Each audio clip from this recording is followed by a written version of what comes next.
Vocês querem uma fofoca pro mundo do work and travel? Então vem, chega mais perto, pega aí sua água, que a história é longa. Vou expor aqui o empregador que eu fiz o meu terceiro intercâmbio Work and Travel. Eu contei toda a minha experiência com Work and Travel nesse terceiro intercâmbio no vídeo anterior. Só você clicar aqui no card. E aí agora eu quero contar pra vocês mais detalhadamente os problemas com esse meu empregador perigo e até alertar pra vocês, dar algumas dicas pra vocês evitarem esses sinais quando no intercâmbio de vocês ou até mesmo fugir desse empregador caso vocês estejam indo pra essa mesma cidade. Como vocês já sabem, eu fiz o Work and Travel 4 vezes e eu nunca tive nenhum problema como eu tive nessa temporada com esse empregador. Acontece de acabarmos tendo empregadores mais complicados do que outros, mas uma coisa é ser um empregador meio complicado ou um empregador não tão bom. Outra coisa é um empregador que não cumpre as regras do programa, é xenofóbico ou te constrange. Então vamos lá. Contei pra vocês, né, que a gente fez na modalidade independent e nessa minha busca por um empregador, eu encontrei um que depois de acho que um mês, assim, freneticamente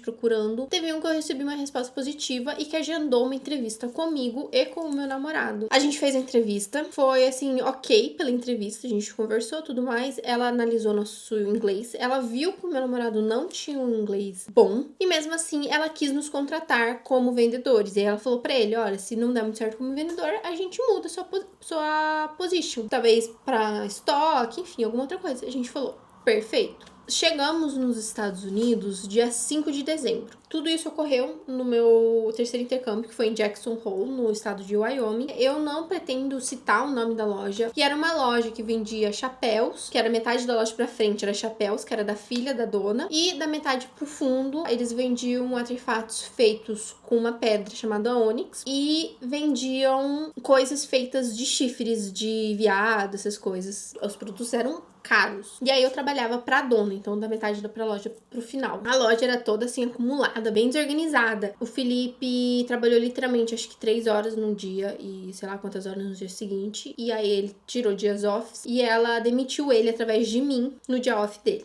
Se não funcionou, eu acho que tá ok, mas eu acho que o mínimo é você mesma falar com a pessoa e não mandar um terceiro, né? Mesmo a gente sendo um casal, cada um é um indivíduo trabalhando lá. Esse era o complicado, né? Não tinha um RH, não tinha departamento. Ela era o RH, ela era dona, ela era chefe, ela era manager, então era complicado porque quando você tem problema com alguém numa outra empresa, você tem pessoas pra recorrer. Agora, quando é só uma pessoa, e essa pessoa é tudo ali, é um pouco mais complicado. Então, não tinha alguém que pudesse socorrer a gente, sabe? Era bem complicado trabalhar lá. Primeiro que na job offer falava que era 40 horas semanais. O programa exige que os empregadores deem pelo menos 32 horas por semana pros funcionários. Lá, eu acho que tinha vezes que nem 30 semanas chegava. E é comum intercambistas irem atrás de second job, né? Porque a gente, além da experiência, a gente também aproveita lá pra fazer um dinheirinho. E ela não deixava. Ela não queria que a gente tivesse o trabalho além do dela. E realmente ela dava umas escalas muito complicadas. Uns horários que realmente não te permitiam ali ter um outro trabalho, sabe? Era muito complicado os horários que ela dava. Porque parecia que ela realmente não queria te ajudar, sabe? Eu ganhava $22 por hora. Eu não tinha muitas horas, então não ajudava muito. Gente, entrou um solzão aqui agora. Graças a Deus não vou reclamar, porque aqui na Irlanda, que é onde eu tô morando agora, sol é uma benção. Então não vou reclamar desse sol abençoado. Ela era extremamente rude com o marido dela, com o sogro, na frente de quem tivesse lá. Ela era muito grossa, gente. Implicava com muitas coisas. Ela sempre tava implicando com alguma coisa. Ela chegou a implicar como eu escrevi o número 2. Fechar o caixa, eu abri o caixa, tinha que colocar números, enfim, do dinheiro e tudo mais. E eu escrevi o 2 assim, né?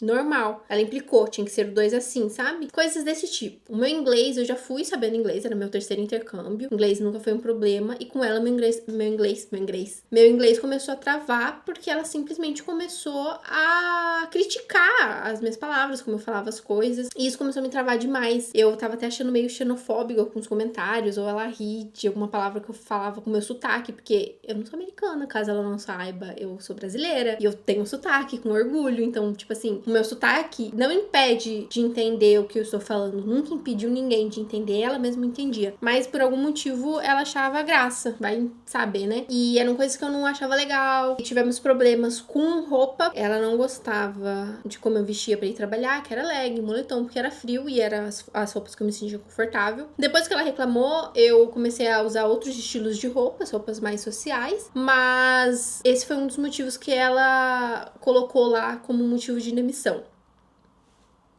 Ela chegou até a falar que eu não lavava o cabelo, gente. Eu levei pro pessoal, eu falei, nossa, eu não lavo meu cabelo, que absurdo. E, tipo, isso e várias coisas eram super mentiras. Ela implicava com a minha unha. Ela falava da minha unha mesmo? Não lembro, mas ela implicava alguma coisa com as minhas unhas. Eu fui contratada como vendedora, mas eu tinha que fazer outras coisas que não estavam na função. Tinha escala pra limpar banheiro. Eu acho que quando a gente faz algo a mais do que a nossa obrigação, o mínimo é o empregador valorizar, né? Já que não tá pagando a mais por outras funções que você está fazendo. A escala também, ela dava uma escala e às vezes ela mudava muito em cima da hora. Tipo, de um dia pro outro mudava a escala. Ah, não precisa vir trabalhar amanhã. Ou, precisa vir trabalhar hoje. Tipo, isso era bem ruim e aconteceu mais de uma vez. Aconteceu algo de errado. Ela já deduzia que era eu. Eu era o problema, assim. Porque eu não atendi o telefone. Porque eu não fiz não sei o quê. Às vezes não tinha muito espaço pra me defender. Só que, gente, o auge, presta atenção nisso. Todo ano, eles fazem uma feira no Arizona. Pegou essa informação? Acho que de 2 ou 3 semanas, expondo alguns dos produtos deles lá no Arizona. Perto de chegar essa viagem, acho que umas 2 semanas antes da viagem, ela chegou pra mim e me avisando que eu ia. Tipo, me avisou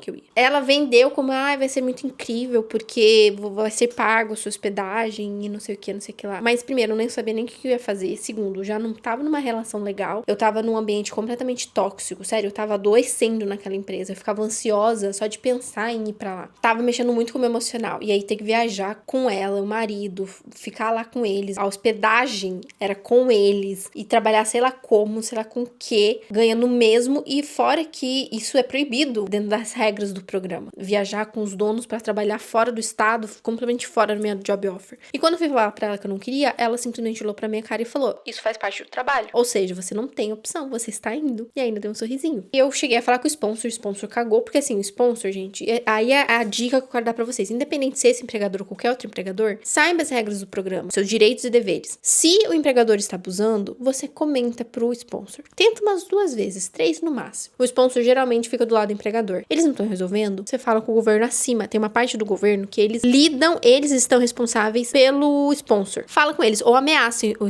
sponsor. Vocês vão ver os sponsors resolvendo assim, ó. Sponsor é do governo, mas eles estão lá pra serem os nossos, cuidar da gente, entendeu? Se eles não estão fazendo o trabalho deles, você não fica com medo, você não fica com medo de ser deportado, porque se você está fazendo algo, se você não está fazendo nada de errado, na verdade, nossa, você vai se livrar de uma dor de cabeça gigante. Sério, gente, eu já vi tanto absurdo acontecer com outras pessoas, e as pessoas ficaram com medo, ou preguiça, ou sei lá o que, acho que era mais medo de gerar problema, não vou falar com o sponsor, não vou fazer isso, não vou fazer aquilo, que aí acabou o intercâmbio e foi péssima a experiência delas, porque elas simplesmente não abriram a boca pra ir atrás dos direitos. Só que daí ela me demitiu antes dessa viagem. A outra funcionária, que era estadunidense, que morava comigo, ela foi. E depois que tudo isso acabou, gente, ela saiu traumatizada. Ela me ligou. No meio desses dias de feira, ela se demitiu. Foi um chororô, gritaria, um show de horror. A menina, assim, ela foi maltratada. Sendo estadunidense, imagina o que teria acontecido comigo. Outro ponto que aconteceu também, que me fez também achar que ela tinha algum problema comigo, foi que eu fiquei trabalhando com ela mais ou menos um mês, né? Porque ela me demitiu dia 11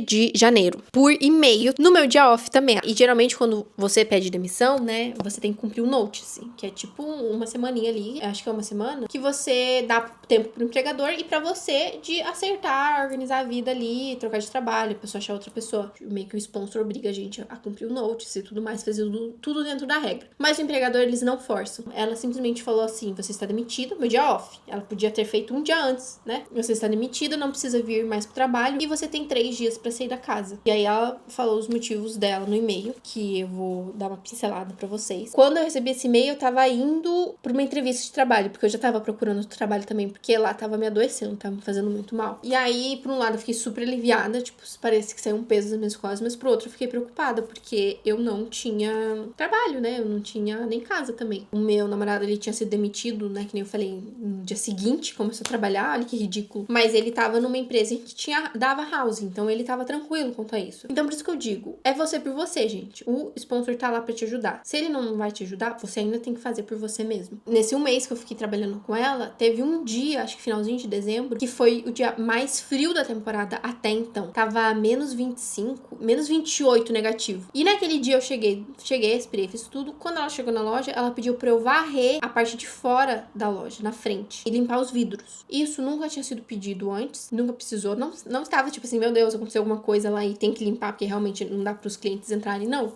era varrer normal. No dia mais frio da temporada até então, que tava, gente, doía a mão, tipo, de não sentir, sabe? É muito frio. E dentro da loja quentinha, por que você vai pedir isso pra sua funcionária no dia mais frio, sem nenhum motivo aparente? Não pode esperar um dia? E ela pedia coisas sem pé nem cabeça. Vou dar um exemplo. Perto do Natal, ela pediu pra outra menina, pra essa outra estadunidense que foi com ela pra feira, coitada. Ela pediu pra ela engraxar a bota e empacotar os presentes da família no meio do horário de trabalho. Vou resumir um pouco o que ela falou. Simplesmente mandou um e-mail falando que eu não sou mais a vendedora e que acabou imediatamente o contrato e que o sponsor estava sendo avisado. Esse é um detalhe. O e-mail que ela mandou pra mim me demitindo já tava com a cópia pro sponsor. Então, tipo assim, ela não só me demitiu, ela me demitiu e avisou o sponsor que eu estava sendo demitida e os motivos. E aí ela falou que eu tinha 3 dias pra sair. Aí ela falou da minha aparência. E aí, já contei pra vocês o que aconteceu. Eu mudei, mesmo assim, ela quis usar isso como desculpa.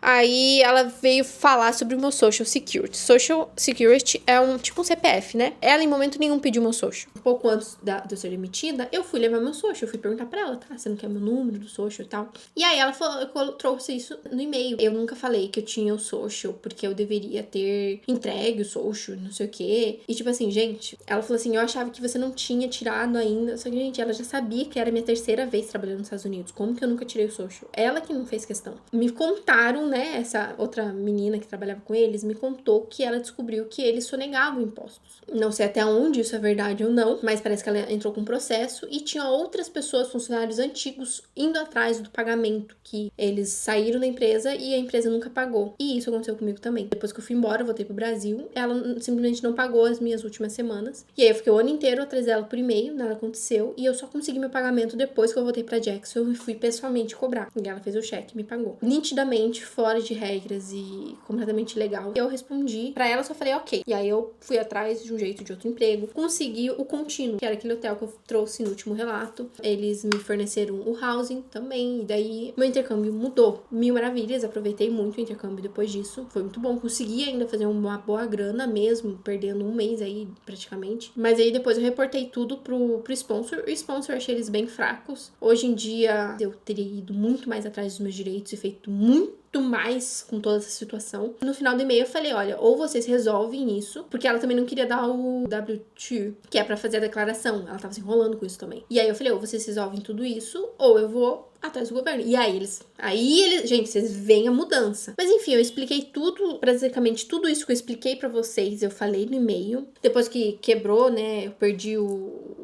job offer, o sponsor, por regra, me deu 3 semanas pra achar um novo empregador. Então, eu fui demitida dia 11 e eles me deram só até dia 23 do mesmo mês pra eu ter um novo empregador. Porque senão, eles iam automaticamente, o governo automaticamente cancela o meu J1, não tem nem direito a Grace Period, e eu sou mandada de volta pro Brasil. E foi um momento, assim, um pouco caótico, porque eu tive que achar um lugar temporário, eu tive que procurar trabalho desesperadamente, já era metade da temporada, então todo mundo já tinha os funcionários que precisava. Foi, assim, bem complicado. E aí, foi quando eu consegui o Jackson Hole Mountain Resort. E aí, tudo que eu contei pra vocês no último vídeo foi o que aconteceu. Eu espero não estar esquecendo de detalhes. Provavelmente eu tô esquecendo. Eu espero que ninguém passe por isso, porque intercâmbio, work and travel é o melhor intercâmbio que tem, sabe? Tem tudo pra ser incrível e memorável. E se você estiver sofrendo algum abuso ou quebras de regras, não deixa passar, gente. Vocês pagaram caro pra estar lá. Caro.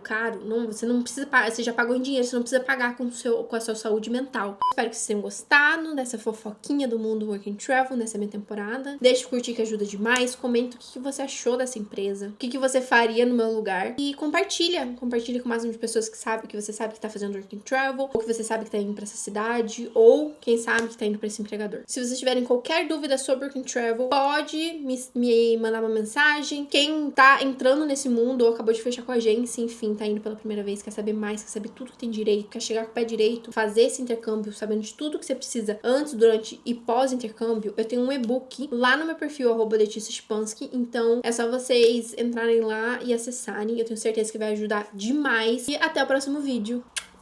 Tchau!